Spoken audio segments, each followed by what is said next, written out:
आप सभी को जय मसीह की प्रियो। जैसा कि आप जानते हैं कि यूहन्ना रचित सुसमाचार के अध्ययन का ये हमारा 20वां पाठ है प्रियो।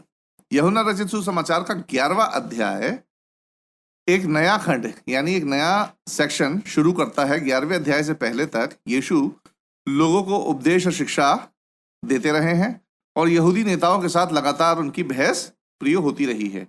यीशु ने अपनी घोषणाओं और चमत्कारों से यह विचार सामने रखा कि वही परमेश्वर के इकलौते पुत्र हैं, यानी वही परमेश्वर के दिव्य इकलौते पुत्र हैं।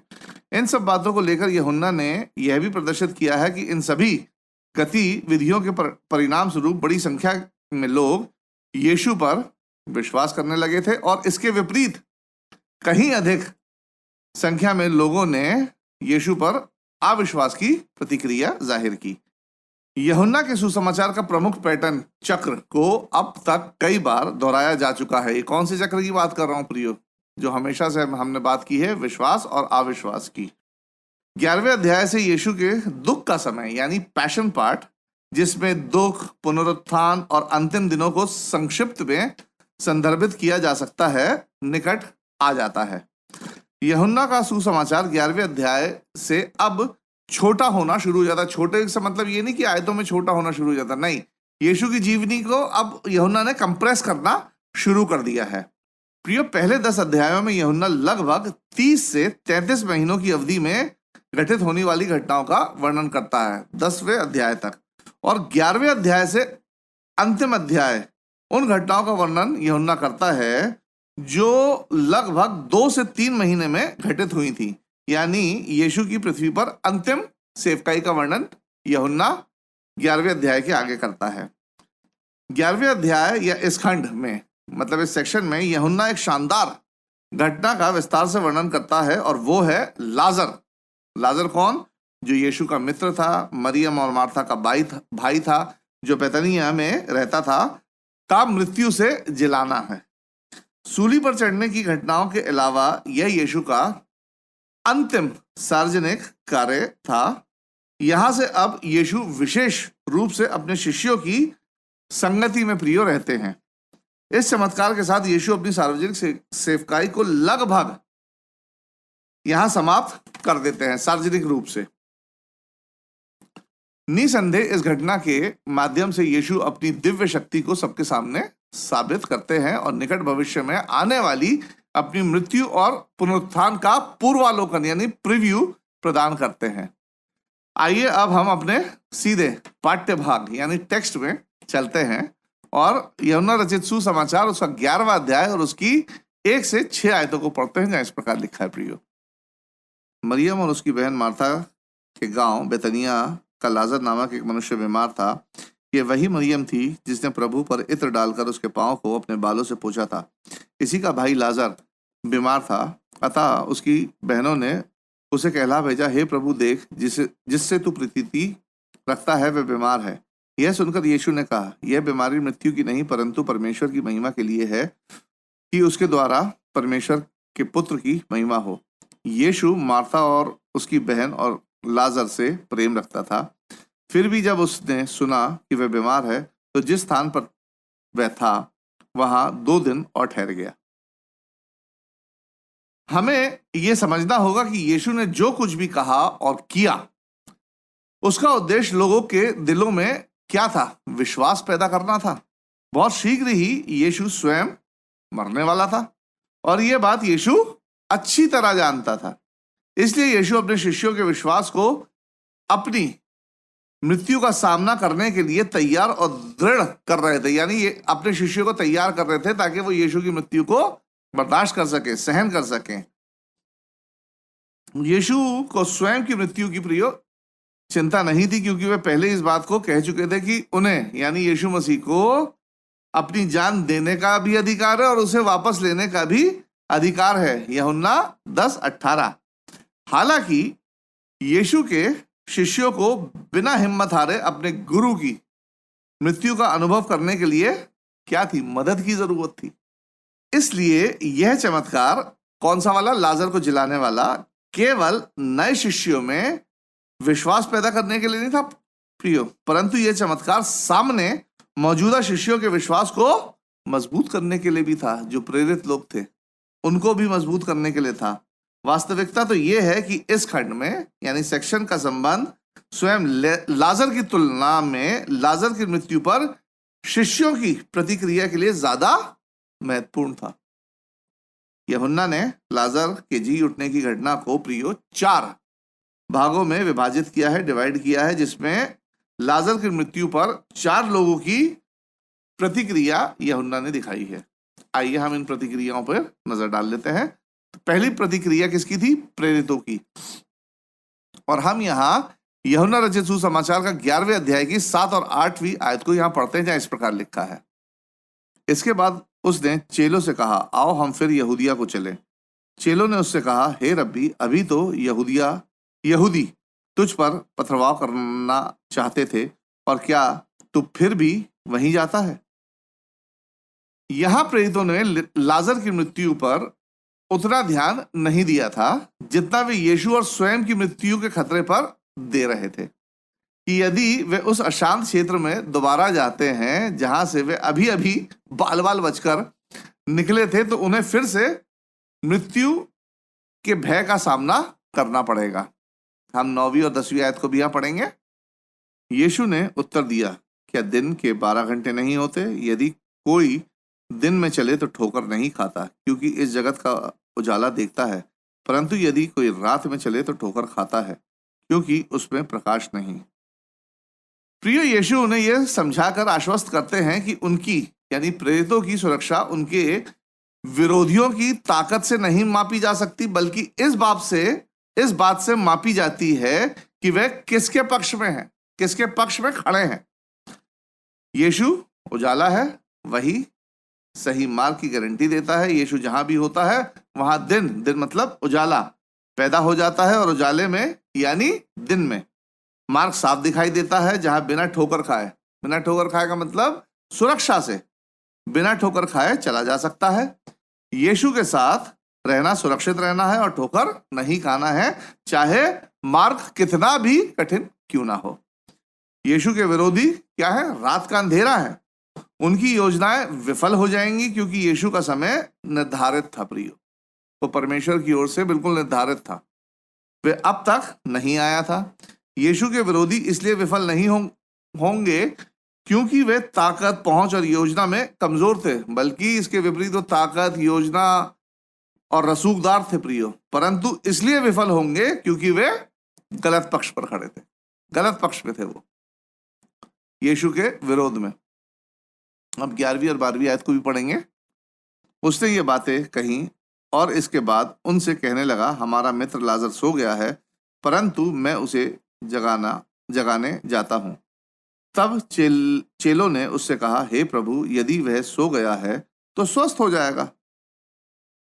यीशु ने अपने शिष्यों से पहले ही कहा था कि आओ हम फिर यहूदिया को चलें, और अपने शिष्यों का भय देखकर अब वे यानी यीशु कहते हैं कि लाजर सो गया है, मैं उसे क्या करता हूं? जगाने जाता हूं। प्रेरितों को लगता है कि लाजर सचमुच सोया हुआ है या बीमार है, और वे ये कहकर यीशु को हतोत्साहित, डिस्करेज करने की कोशिश करते हैं कि यदि वह सो रहा है यानी बीमार है तो आराम करके वह ठीक हो जाएगा, आपको वहां जाने की कोई जरूरत नहीं है। देखा जाए तो वे अभी तक वहां जाने से क्या कर रहे थे? डर रहे थे चेले लोग। प्रियो, किसी भी ऐसे व्यक्ति को निराश करना हमेशा से आसान होता है जो आगे तो बढ़ना चाहता है परंतु डर के कारण पीछे हट जाता है।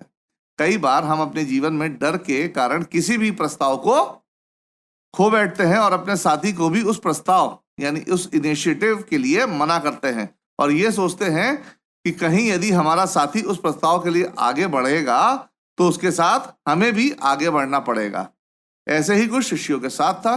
शिष्य सोच रहे थे कि यीशु मसीह वहां जा रहे हैं, खुद तो मरेंगे, हमें ही मरवाएंगे। ये प्रतिक्रिया कुछ शिष्यों की थी। ऐसे ही कुछ शिष्यों के साथ था कि यदि यीशु वहां जाता है तो हमें भी उसके साथ वहां जाना पड़ेगा।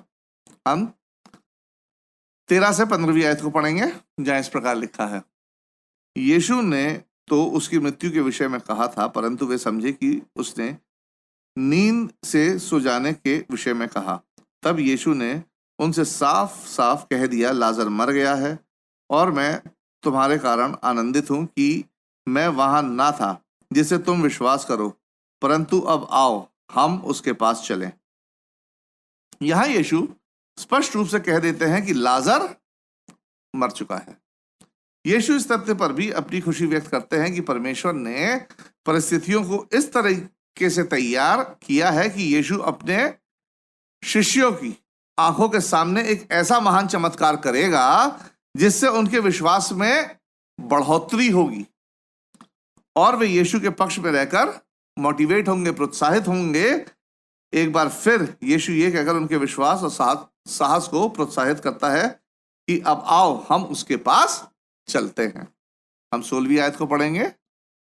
तब थोमा ने, जो दिदमुस कहलाता है, अपने साथी चेलों से कहा, आओ हम भी उसके साथ मरने को चले। यीशु के दोबारा बुलाने पर थोमा अपने साहस में सभी को यीशु का अनुसरण करने के लिए प्रोत्साहित करता है। इस संवाद के आदान प्रदान में प्रेरित अब भय से निकलकर साहस की ओर आगे बढ़ते हैं। थोड़ा सा उनको साहस मिलता है, परंतु यीशु का चमत्कार उन्हें अंतिम लक्ष्य विश्वास तक ले जाता है। प्रियो, अब हम दूसरी प्रतिक्रिया देखेंगे यहाँ किसकी है, और वो प्रतिक्रिया थी मार्था की। हम 17वीं आयत को पढ़ेंगे। वहां पहुंचने पर यीशु को यह मालूम हुआ कि लाजर को कब्र में रखे 4 दिन हो चुके हैं। 4 दिनों तक लाजर का शव कब्र में पड़ा रहा। प्रियो, यहूदियों ने लाजर के शव पर शायद किसी प्रकार का लेप नहीं लगाया होगा। उन्होंने केवल देह को साफ करके सुगंधित वस्तुएं डालकर कपड़े में लपेटकर रख दिया होगा। बिना हवा के गर्म पत्थर की कब्र में 4 दिनों बाद शरीर क्या होता है, सड़ना शुरू हो जाता है, और लाजर के मामले में भी यही था। हम 18 से 22वीं आयत को पढ़ेंगे। बैतनिय्याह यरूशलेम के समीप कोई 2 मील की दूरी पर था। बहुत से यहूदी मार्था और मरियम के पास उनके भाई की मृत्यु पर शांति देने के लिए आए थे। जब मार्था ने यीशु के आने का समाचार सुना तो उससे भेंट करने को गई, परंतु मरियम घर पर बैठी रही। मार्था ने यीशु से कहा, हे प्रभु, यदि तू यहाँ होता तो मेरा भाई कदापि न मरता। और अब भी मैं जानती हूँ कि जो कुछ तू परमेश्वर से मांगेगा, परमेश्वर तुझे देगा। मार्था यीशु का सम्मान करती थी। वे उसे एक महान भविष्यवक्ता और चंगा करने वाले के रूप में देखती थी और जानती थी कि यीशु उसे बचा सकता था। और मार्था यीशु के सामने इस विचार को व्यक्त भी करती है। हम 23 और 24वीं आयत को पढ़ेंगे। प्रिय, तो यीशु ने उससे कहा, तेरा भाई फिर जी उठेगा। मार्था ने उससे कहा, मैं जानती हूं कि अंतिम दिन में पुनरुत्थान के समय वह जी उठेगा। प्रिय, मार्था वो बात दोहराती है जो उसने एक अच्छे यहूदी के रूप में सीखी थी कि दुनिया के अंत में सभी अच्छे विश्वासियों यहूदी मृतकों में से जी उठेंगे। यहाँ मार्था यीशु को प्रिय परेशान नहीं करना चाहती थी। बड़े दुख के बावजूद भी मार्था अभी भी अपने आपे में थी। मृत्यु पर मार्था की प्रतिक्रिया एक प्रकार का सांसारिक अंत था। मार्था इस तथ्य से सहमत थी कि मृत्यु तो आनी है। जैसे एक सामान्य व्यक्ति प्रतिक्रिया देता है, वैसे ही मार्था की प्रतिक्रिया थी। परंतु भविष्य में कहीं ना कहीं तो पुनरुत्थान है। उस समय प्रियो, पुनरुत्थान केवल एक डॉक्ट्रिन के समान था, एक सिद्धांत ही था। जबकि आज हमारे लिए पुनरुत्थान क्या है? एक वास्तविकता है, क्योंकि प्रभु यीशु मसीह मृतकों में से जी उठा। लेकिन उस समय कोई मर के जी नहीं उठा था। हालांकि उस समय इस घटना पर मृत्यु पुनरुत्थान से बड़ा मामला था। मृत्यु की ज्यादा वजनदारी थी उस समय, क्योंकि मृत्यु वास्तविक है, क्योंकि लाजर मर चुका था और भविष्य में पुनरुत्थान मार्था के लिए एक प्रकार का सिद्धांत मात्र था, जिस पर धर्म अनुसार उसे विश्वास था। परंतु उस समय वह लाजर की मृत्यु का सामना कर रही थी, जो एक वास्तविकता थी। लाजर सच में मर गया था। 25 और 26वीं आयतों को हम यहाँ देखेंगे। यीशु ने उससे कहा, पुनरुत्थान और जीवन मैं ही हूं। जो कोई मुझ पर विश्वास करता है वह यदि मर भी जाए तो भी जिएगा, और जो कोई जीवित है और मुझ पर विश्वास करता है वह अनंत काल तक न मरेगा। क्या तू इस बात पर विश्वास करती है? यीशु मार्था को सिद्धांत के पीछे की अब सच्चाई बताता है कि यदि मृतकों का पुनरुत्थान होना है तो जो उस पुनरुत्थान को संपन्न करेगा वह ठीक मार्था के सामने खड़ा है, जो सिद्धांत नहीं परंतु वास्तव में असली है, रियल है। यदि विश्वास के द्वारा कोई जन यीशु के साथ एकजुट हो जाता है जो पुनरुत्थान का स्रोत है, तो पुनरुत्थान उस व्यक्ति के जीवन में मृत्यु से बड़ी वास्तविकता बन जाती है प्रियो, और ये हम सब विश्वासियों को ध्यान में रखना चाहिए। यीशु कहते हैं कि विश्वास के माध्यम से उनके साथ जुड़ने से विश्वासियों को दो चीजें मिलती हैं। पहली चीज, विश्वासी को जीवन मिलता है, सच्चा जीवन मिलता है, ऐसा जीवन जो मृत्यु के भय का गुलाम नहीं होगा, और एक ऐसा जीवन जिसमें मौत के सामने भी एक आशा होगी। और दूसरी बात, यीशु से जुड़ा व्यक्ति कभी नहीं मरेगा। कभी नहीं मरने का मतलब प्रियो, इस शारीरिक देह को तो मरना है, मतलब उसे अनंत जीवन प्राप्त होगा, उसकी दूसरी मृत्यु नहीं होगी। यीशु से जुड़ा व्यक्ति कभी नहीं मरेगा, ना नाश होगा और ना ही परमेश्वर से अलग होगा। उस व्यक्ति के लिए मृत्यु मात्र एक क्षणिक छाया होगी। यीशु पुनरुत्थान के बारे में मार्था के अधूरे दृष्टिकोण को चुनौती देता है, जो उसके अंदर निराशा पैदा कर रहा है। हम 27वीं आयत को पढ़ेंगे प्रियो, जहां इस प्रकार लिखा है, उसने उससे कहा, हाँ हे प्रभु, मैं विश्वास करती हूं कि परमेश्वर का पुत्र मसीही जो जगत में आने वाला था वह तू ही है। यहां मार्था बुद्धि से किए गए विश्वास से हटकर अब मन से किए गए जीवित विश्वास की ओर आगे बढ़ती है। ध्यान दें कि यहां अपने जवाब में अब वे पुनरुत्थान की बात नहीं कर रही थी, बल्कि यहां यीशु के प्रति मार्था का दृष्टिकोण अब बदल जाता है। मार्था की प्रतिक्रिया पर ध्यान दें प्रियो, वह कहती है, क्या कहती है? सबसे पहला शब्द हाँ। वो सकारात्मक रूप से यीशु की बातें हाँ में लेती है। बाद में या ऐसा होगा भी या नहीं होगा आदि ये सब नकारात्मक बातें मार्था नहीं कहती है। दूसरी चीज जो मार्था कहती है, हे प्रभु, यानी मार्था यीशु की संप्रभुता को स्वीकार करती है। तीसरी बात वो कहती है, मैं विश्वास करती हूं। यीशु जो कहता है, जो वो है, मार्था उस पर विश्वास करती है। चौथी बात मार्था कहती है, मसीह शब्द का यूज करती है, यानी परमेश्वर का अभिषेक व्यक्ति के रूप में वो यीशु को मानने लगती है। तीसरी बात वो कहती है, परमेश्वर का पुत्र। मार्था यीशु की दिव्यता को, डिविनिटी को स्वीकार करती है। और फिर अंत में वो कहती है, जो जगत में आने वाला था वह तू है, यानी मसीहा, उद्धारकर्ता। मार्था यीशु को अपना और पूरी मनुष्य जाति का उद्धारकर्ता के रूप में स्वीकार करती है प्रियो। मार्था के लिए लाजर की मृत्यु सबसे बड़ी वास्तविकता थी, और उस समय पुनरुत्थान यहूदी धर्म के भविष्य का मात्र एक सिद्धांत ही था, डॉक्ट्रिन था।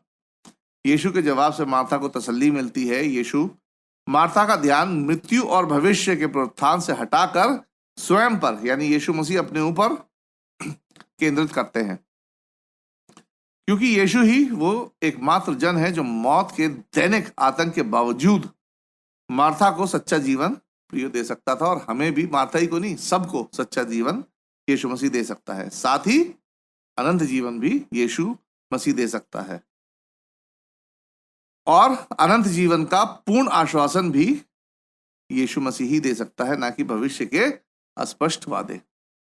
अब हम यहाँ तीसरी प्रतिक्रिया को देखते हैं। वो किसकी थी? मरियम की। और हम यहाँ 11वें अध्याय की 28 से 31वीं आयत को प्रियो पढ़ेंगे। यह कहकर वह चली गई और अपनी बहन मरियम को बुलाकर चुपके से कहा, गुरु यहीं है और तुझे बुलाता है। यह सुनते ही वह तुरंत उठकर उसके पास आई।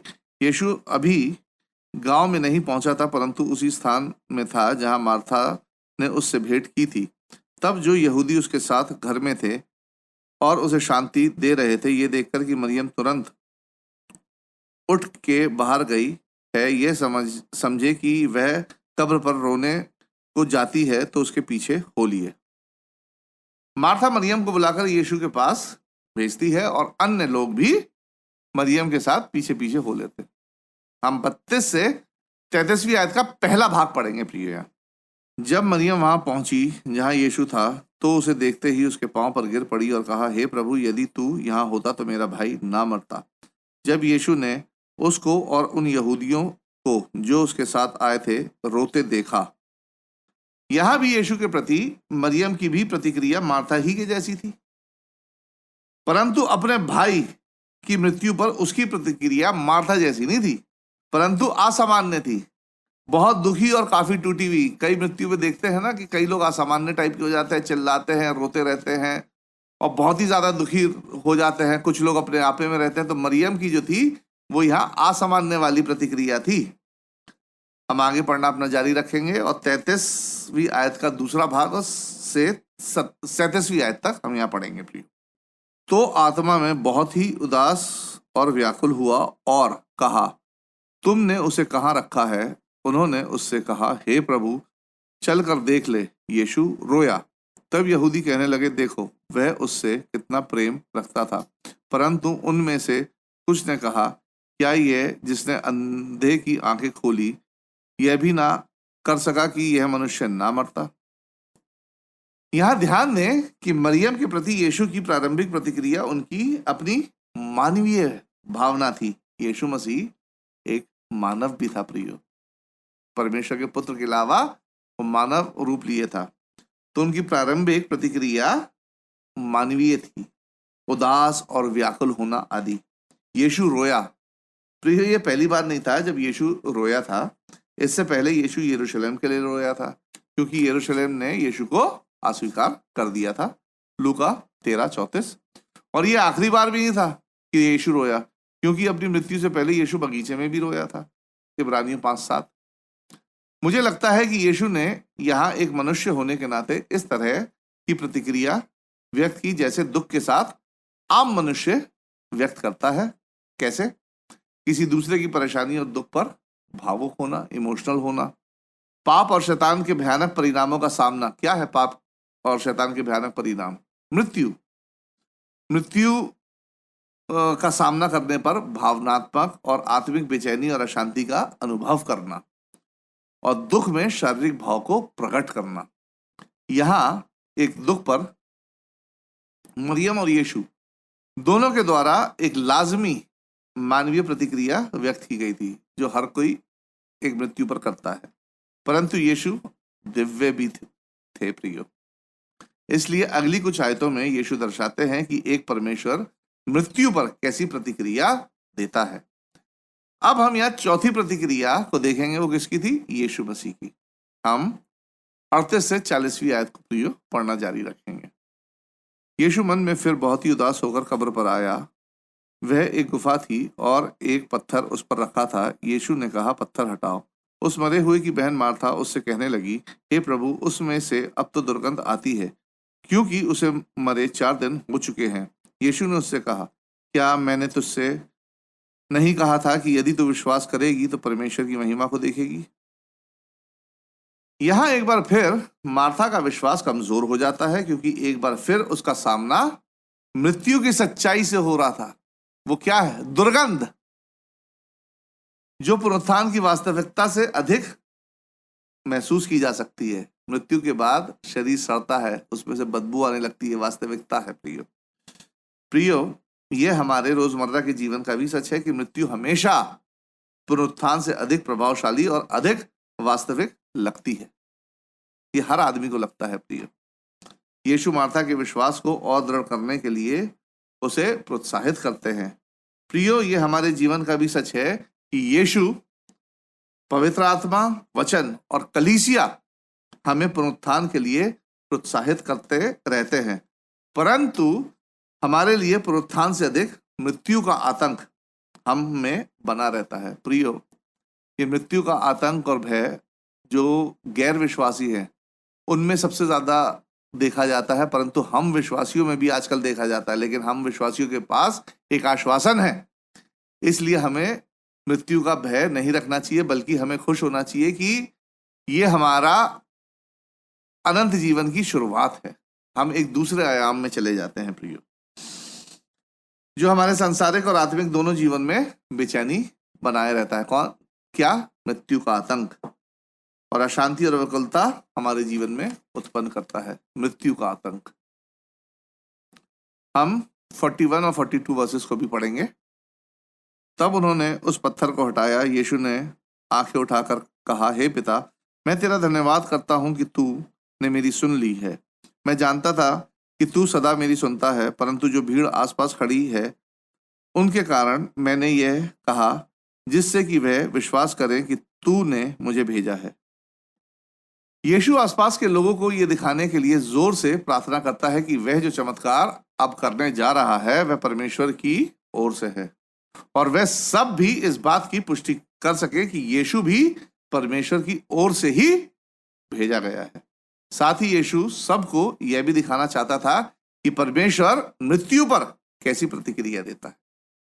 जैसे प्रेरितों के समान डर के साथ नहीं, मार्था के समान घुटने टेक देना नहीं, मरियम के समान दुख के साथ नहीं, परंतु मृत्यु पर अधिकार रखने वाले के समान शक्ति के साथ परमेश्वर मृत्यु पर अपनी प्रतिक्रिया जाहिर करता है। प्रिय, हम 43 और 44 वर्सेस को पढ़ेंगे। यह कहकर उसने बड़े शब्द से पुकारा, हे लाजर, निकल आ। जो मर गया था वह कफन से हाथ पांव बांधे हुए निकल आया और उसका मुंह अंगोछे से लिपटा हुआ था। यीशु ने उनसे कहा, उसे खोल दो और जाने दो। केवल एक आदेश से यीशु ने लाजर के जीवन को वापस बुलाकर मृत्यु पर अपनी शक्ति का प्रदर्शन किया है। इस बिंदु पर लोग अब मृत्यु से हटकर यीशु पर अपनी प्रतिक्रिया जाहिर कर रहे थे। उन्होंने इतना बड़ा चमत्कार देखा था, तब उनका ध्यान वहां से लाजर की मृत्यु पर से हट गया था, यीशु मसीह पर आ गया था। जैसे प्रेरितों को अब पता चल गया था कि वे यीशु के साथ सही पक्ष में खड़े हैं और उनके पास डरने का कोई कारण नहीं था, क्योंकि यीशु मसीह के पास मृत्यु पर भी शक्ति थी और है। प्रियो, और इस संसार का सबसे बड़ा दुश्मन मृत्यु ही है, यीशु मसीह उसे हरा चुका है। हमारे लिए, हम मसीहों के लिए सबसे बड़ी बात यही, यीशु मसीह ने मृत्यु को भी जीत लिया। दूसरी बात, मार्था ने अब जान लिया था कि यीशु पर उसका विश्वास कितना सही था, कि यीशु के पास वो शक्ति है जो यहूदी धर्म अनुसार भविष्य का सिद्धांत मात्र था, परंतु मार्था ने उस शक्ति और वादे को अपनी आंखों के सामने पूरा होते हुए देखा था। कितनी बड़ी बात थी। और तीसरी प्रतिक्रिया यदि हम देखें तो मरियम की हम यहाँ देखने को मिलती है कि अब वे दुख से आगे आशा की ओर बढ़ सकती थी। उसने जान लिया था कि मृत्यु दुख जरूर देती है, परंतु अंतिम लक्ष्य मृत्यु नहीं है। यीशु के कहने का तात्पर्य यही था जब वे कहते हैं कि जो कोई मुझ पर विश्वास करता है वह यदि मर भी जाए तो भी जिएगा। प्रियो, यानी वह अनंत जीवन के लिए जिएगा। हम 45 और 46वीं आयत को पढ़ेंगे। तब जो यहूदी मरियम के पास आए थे और उसका ये काम देखा था, उनमें से बहुतों ने उस पर विश्वास किया, परंतु उनमें से कुछ ने फरीसियों के पास जाकर यीशु के कामों का समाचार दिया। प्रियो, यहाँ एक बार फिर से ध्यान दें कि इस महान चमत्कार का परिणाम भी उस नमूने का अनुसरण करता है जो हर बार हम देखते आए हैं, हर बार दोहराया गया है कि कुछ लोगों ने यीशु मसीह पर विश्वास किया और कुछ लोगों ने अविश्वास किया। यहाँ भी, यहाँ तक कि उनके सामने इतने शक्तिशाली सबूत होने के बावजूद भी कुछ लोगों ने इतने बड़े चमत्कार और सबूतों तक का इनकार करके यीशु पर विश्वास नहीं किया था। प्रिय, इस चमत्कार का अविश्वासियों पर और विशेष रूप से यहूदी नेताओं पर जो अंतिम प्रभाव पड़ा, उस पर यूहन्ना ने प्रिय कुछ टिप्पणियां की है। जैसे, आइए हम पढ़ लेते हैं पहले 47 और 48वीं आयत को, 47 और 48 वर्सेस को। जहाँ इस प्रकार लिखा है, इस पर प्रधान याजकों और फरीसियों ने महासभा बुलाई और कहा, हम करते क्या हैं? यह मनुष्य तो बहुत चिन्ह दिखाता है। यदि हम उसे यूं ही छोड़ दें तो सब उस पर विश्वास ले आएंगे और रोमी आकर हमारी जगह और जाति दोनों पर अधिकार कर लेंगे। यहूदी नेता निजी तौर पर चमत्कार को स्वीकार तो करते थे। प्रियो, वो देख रहे थे, उनके सामने चमत्कार हो रहा था और वो स्वीकार भी कर रहे थे, वो उससे इनकार नहीं कर सकते थे। परंतु चमत्कार के महत्व को पूरी तरह से नजरअंदाज वे लोग कर देते थे। उनके लिए ये इस बात का संकेत नहीं था कि परमेश्वर उनके बीच में है और कार्य कर रहा है, बल्कि उन पर एक ऐसे व्यक्ति, ये व्यक्ति कौन था? यीशु मसीह, एक ऐसा व्यक्ति का प्रभाव पड़ रहा था जो उनकी कुर्सी को खतरे में डाल रहा था। इस संवाद में यूहन्ना इन लोगों के बारे में अच्छे और बुरे चरवाहा के दृष्टांत की प्रिय पुष्टि करता है, जो यीशु ने थोड़े ही समय पहले इन यहूदी नेताओं के बारे में बताया था। हम 49 से 53 वर्सेस को पढ़ेंगे। तब उनमें से कैफा नामक एक व्यक्ति ने, जो उस वर्ष का महायाजक था, उनसे कहा, तुम कुछ भी नहीं जानते और ना ये समझते हो कि तुम्हारे लिए यह भला है कि हमारे लोगों के लिए एक मनुष्य मरे और सारी जाति नष्ट ना हो। यह बात उसने अपनी ओर से ना कही, परंतु उस वर्ष का महायाजक होकर भविष्यवाणी की कि यीशु उस जाति के लिए मरेगा, और ना केवल उस जाति के लिए वरन इसलिए भी कि परमेश्वर की तितर बितर संतानों को एक कर दे। अतः उसी दिन से वे उसे मार डालने का षड्यंत्र रचने लगे। फरीसियों के बुरे इरादे के बावजूद भी परमेश्वर अभी भी इन यहूदी नेताओं को मसीह के कार्य के उद्देश्य को पूरा करने के लिए प्रिय इन फरीसियों का इस्तेमाल कर रहा था परमेश्वर। महायाजक कैफा का तर्क था कि संपूर्ण राष्ट्र के अस्त व्यस्त होने से या बदतर तरीके से नष्ट होने से बेहतर है कि एक व्यक्ति मारा जाए। और वो किसकी बात कर रहा था? यीशु मसीह की। वास्तव में उनका तर्क यह था कि यदि यीशु को जीवित छोड़ दिया जाता है तो वह इस हद तक परेशानी पैदा कर सकता है कि पूरे राष्ट्र को रोमन सरकार द्वारा नुकसान उठाना पड़ सकता। वो इतने डर में थे। राष्ट्र को के नुकसान से बेहतर है कि यीशु मर जाए।